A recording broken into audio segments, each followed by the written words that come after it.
Assalamualaikum warahmatullahi wabarakatuh. Salam jumpa pemirsa TVRI Sumatera Selatan dimanapun Anda berada. Senang sekali saya Arya Kasari kembali hadir menyapa Anda dalam program Dialog Menyongsong Indonesia Maju. Dan kali ini kita akan membahas mengenai public speaking. Berbicara mengenai public speaking atau berbicara di depan umum.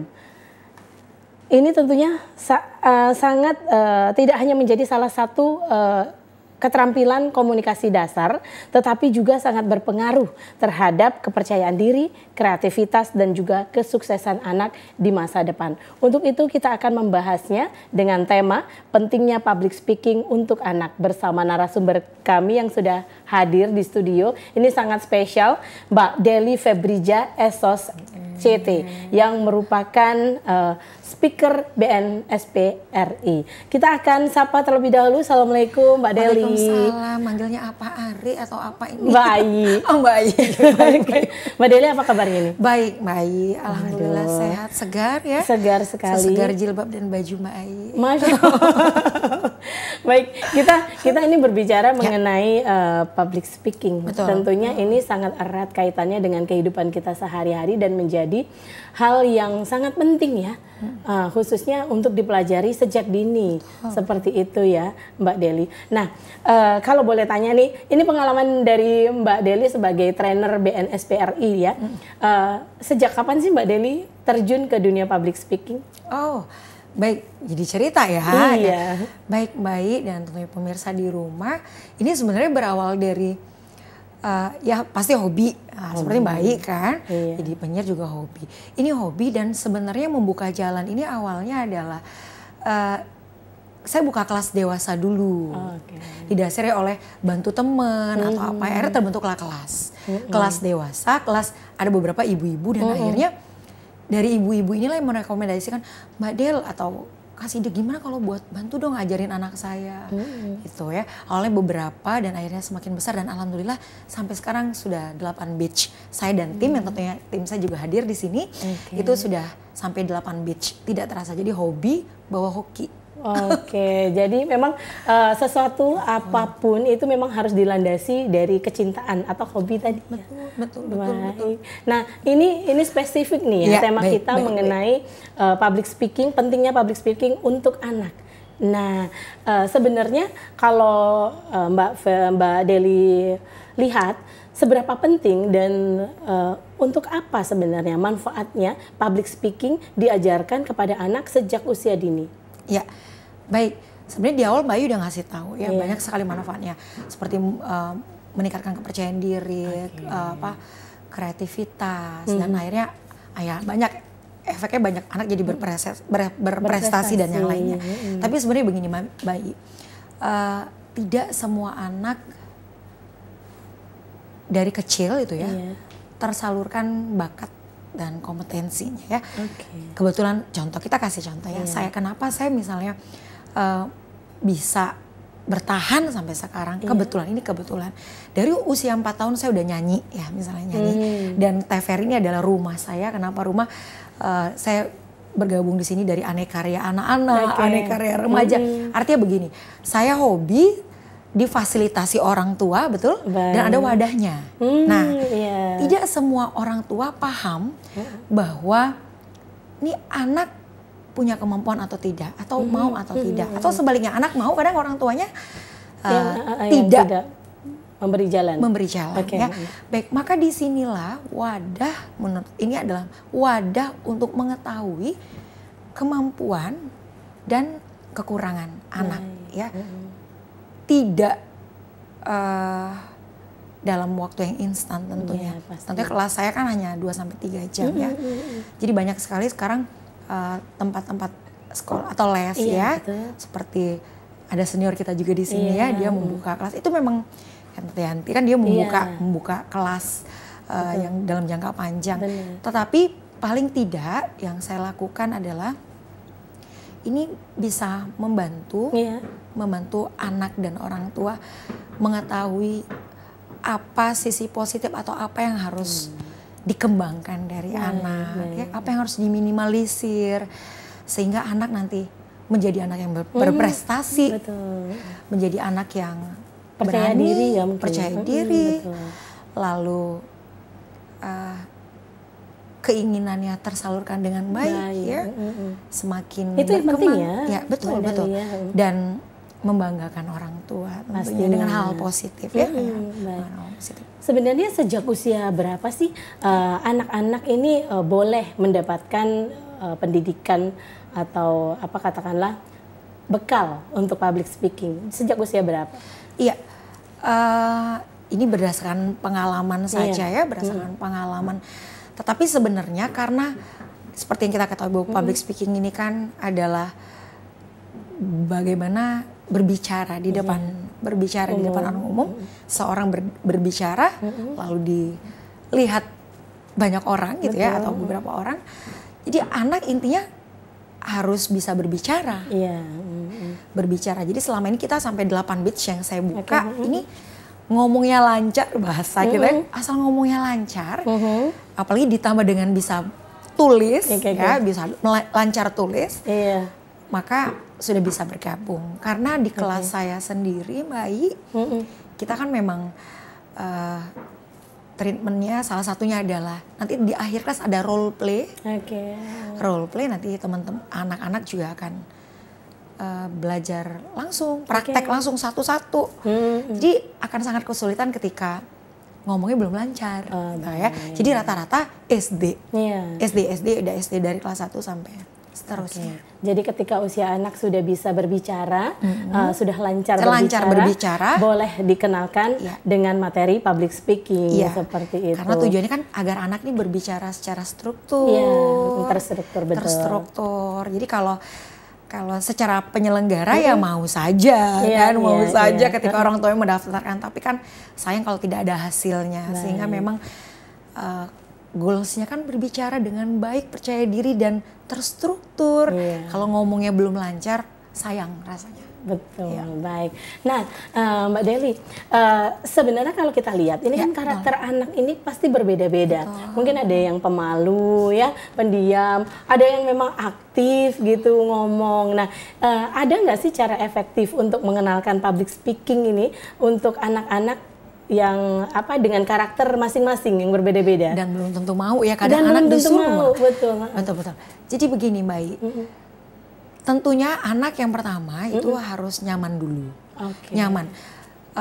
Saya ketika ini sudah, jadi kalau mau buat, ibarat kita bahasakan batch ya. Ketika kelas ini akan dibentuk, maka tim kita langsung membuat grup ya, menginformasikan biar informasinya cepat. Jadi orang tua di sini berkomitmen ya bersama saya tentunya untuk memberikan informasi ke anak bahwa kita akan bermain bersama. Kita akan bermain, belajar bersama Coach Deli tentunya. Dan tidak akan terasa. Itu yang akan saya informasikan di awal. Kasih tahu Ma bahwa akan menyenangkan dan tidak akan bosan. Karena penting adalah nyaman. Kenyamanan. Jadi kalau nyaman, jadi dia sudah ini ya, ekspektasinya, ekspektasi anak ini bahwa akan bersenang-senang di kelas saya, maka mau bergabung. Dengan cepat akan mau bergabung, masuk kelas dengan cepat. Jadi itu treatment yang saya lakukan. Kita akan bermain bersama, ayo masuk kelas. Jadi itu kenyamanan dulu, yang paling penting nyaman. Jadi nyaman dan tentunya anak-anak happy ya, tidak tertekan ya. Betul happy. Betul. Nah, Mbak Deli, adakah metode-metode khusus yang diterapkan ketika mengajarkan public speaking kepada anak? Nah, ini kan mungkin pasti metodenya agak sedikit berbeda ya dengan kelas dewasa seperti itu. Ini ada metode apa nih yang digunakan? Yang kami gunakan ya. Tentunya setiap coach ya, setiap trainer punya masing-masing strategi masing-masing dalam menciptakan kenyamanan di dalam kelas. Yang saya lakukan bersama tim adalah yang pertama itu tadi nyaman, baik. Jadi di awal kalau saya boleh bocorkan seperti yang tadi ada di tayangan bahwa kita lakukan opening dance di awal, ya, seperti olahraga kecil. Benar-benar dibuat sesi pertama itu dibuat nyaman. Anak-anak kita doktrin, kita kasih masukan bahwa berani tampil, berani joget, berani. Dan jadi memang dibuat happy, Kalau anak-anak sekarang bilang ada moodnya dibangun dulu ya, dibangun dulu. Jadi nyaman, 10 menit pertama nyaman, lalu di awal perkenalan tentunya dengan penyampaian yang berbeda. Jadi yang saya lakukan adalah storytelling. Saya bercerita di situ, bercerita siapa saya, tentunya tidak teorit. Jadi materi tetap ditampilkan, tetapi selebihnya bercerita bahwa coach ini dulunya suka nyanyi misalnya gitu ya. Waktu bekerja belajar nge-MC ya, banyak hal. Artinya saya yakin bahwa anak-anak semuanya bisa. Di awal kita persilakan untuk menjadi diri sendiri, perkenalan ya di awal. Setelah opening kelas, opening dance tadi, mereka kenalan, lalu dikasih materi tentunya dengan seperti bercerita ya. Dan terakhir kita lakukan role play, dan role play ini akan terasa sangat berbeda, pasti akan ada hasilnya berbeda sekali di awal. Nanti akan kita rekam juga, orang tuanya juga bisa mengamati. Dan di kelas saya itu yang saya lakukan, orang tua tidak boleh ikut bergabung, menunggu di luar, sehingga anak memang benar-benar bisa jadi diri sendiri. Mereka juga bisa, karena untuk menyampaikan ide anak tidak mudah ya. Jadi saya maunya mereka benar-benar bisa menyampaikan idenya, berpendapat. Plong ya. Plong, betul. Sehingga saya tahu arahnya kemana. Ya kadang bakat itu banyak bayi muncul setelah keluar dari kelas. Artinya begini.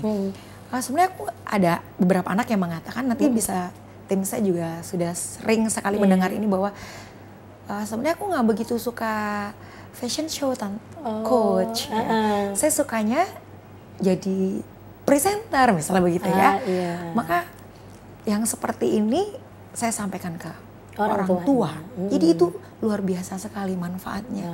Ya? Jadi dalam arti kata keterlibatan orang tua ini sangat penting. Betul, sangat penting. Tetapi ketika di kelas orang tua tidak diharapkan untuk ikut campur supaya anaknya keluar ya ininya ya ide-idenya, kreativitasnya, gagasannya, kreativitasnya ini muncul. Karena beberapa, ya tidak semua anak, tidak semua. Tapi memang sebagian dia saat orang tua tidak berada di kelas ini, jadi metode ini yang saya lakukan, orang tua tidak di dalam kelas, maka dia berani mengungkapkan keinginannya. Ya, baik. Nah, ada nggak selama mengajar sebagai trainer public speaking untuk anak-anak ini pengalaman-pengalaman yang menarik, pastinya banyak ya Mbak Deli ya, yang Mbak Deli rasakan gitu dalam menghadapi berbagai karakter anak-anak nih. Ini ada nggak? Mungkin bisa di-share gitu ke pemirsa. Jadi gini, saya sangat suka. Kebetulan saya suka sekali sama anak-anaknya. Saya punya 3 putra dan putri, SMA, SMP, dan yang kecil juga baru kelas 1 SD.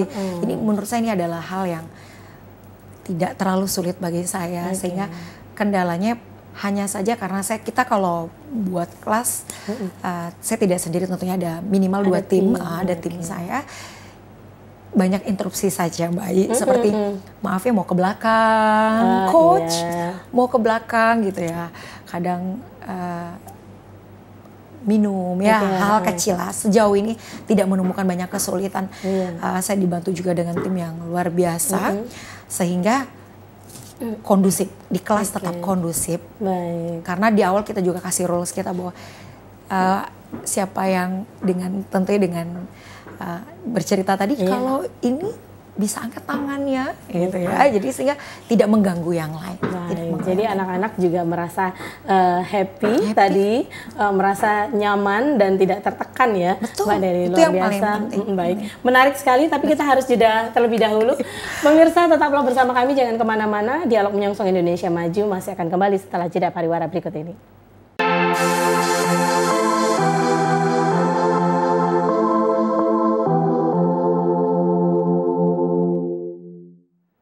Pemirsa, terima kasih Anda masih bersama kami dalam Dialog Menyongsong Indonesia Maju. Tentunya masih dengan tema pentingnya public speaking untuk anak, dan dengan narasumber yang spesial Mbak Deli Febrija, SOSCT, seorang trainer BNSP Republik Indonesia.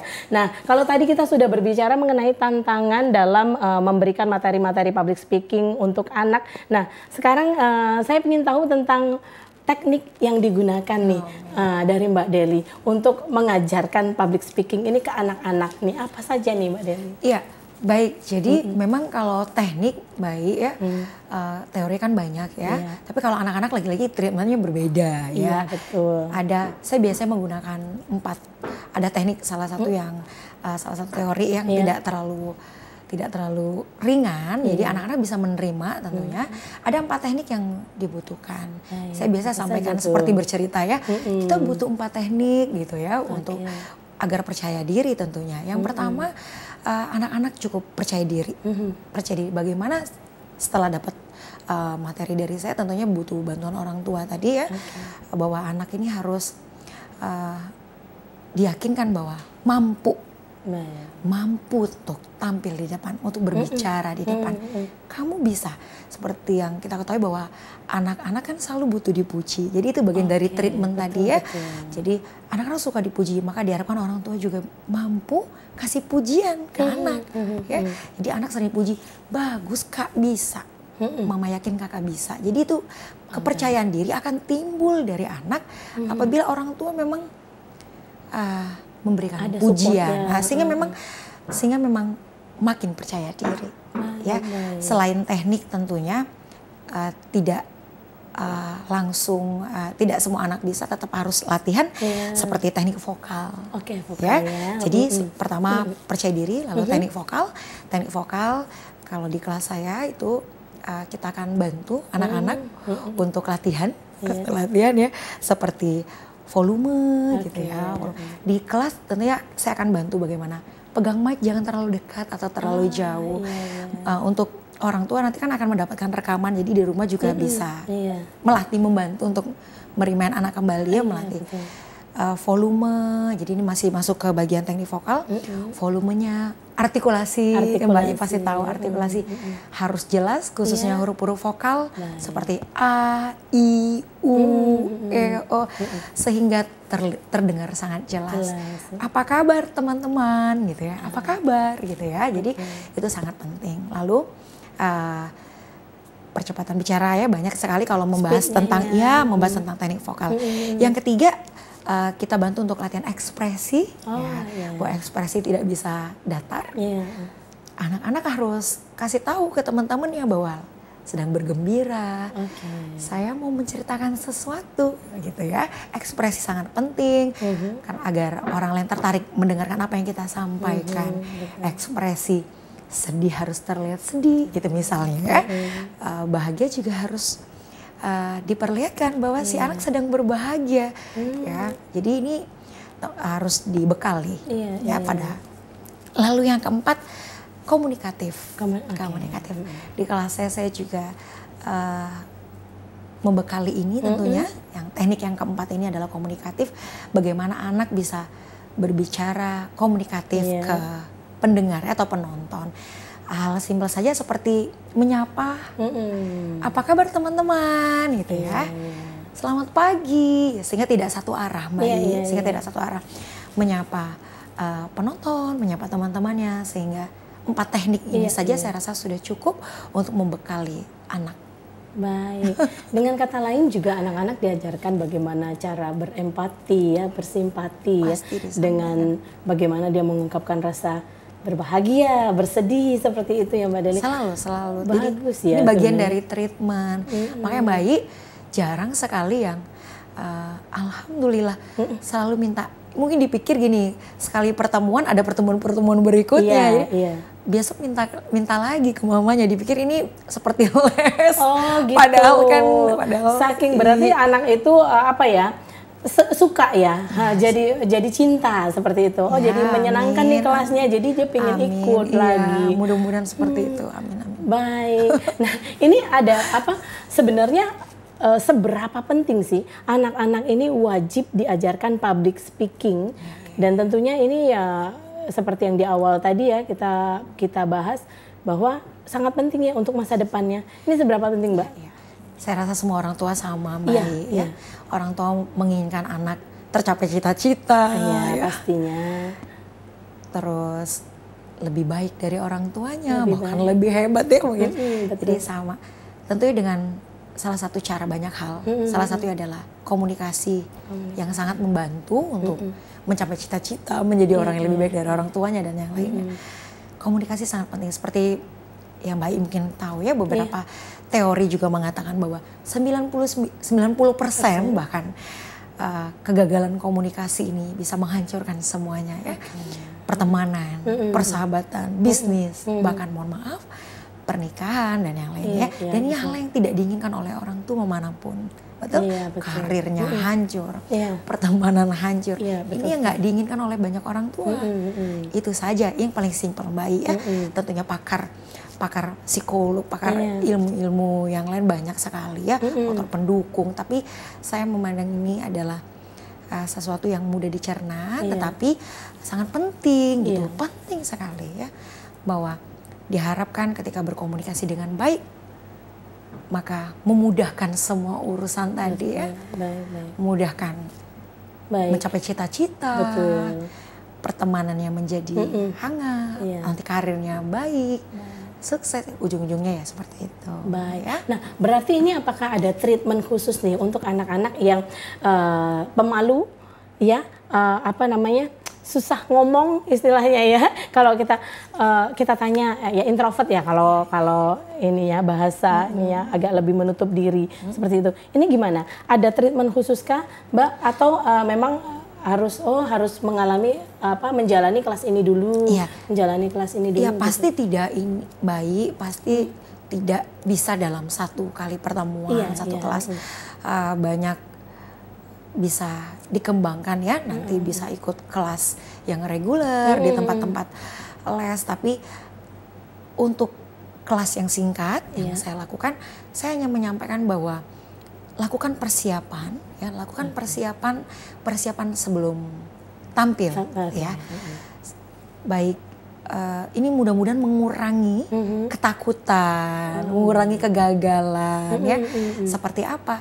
Seperti yang pertama, persiapkan mental dulu. Ya, itu lagi bisa bayangkan bagaimana saya menyampaikan materi ini ke anak-anak ya.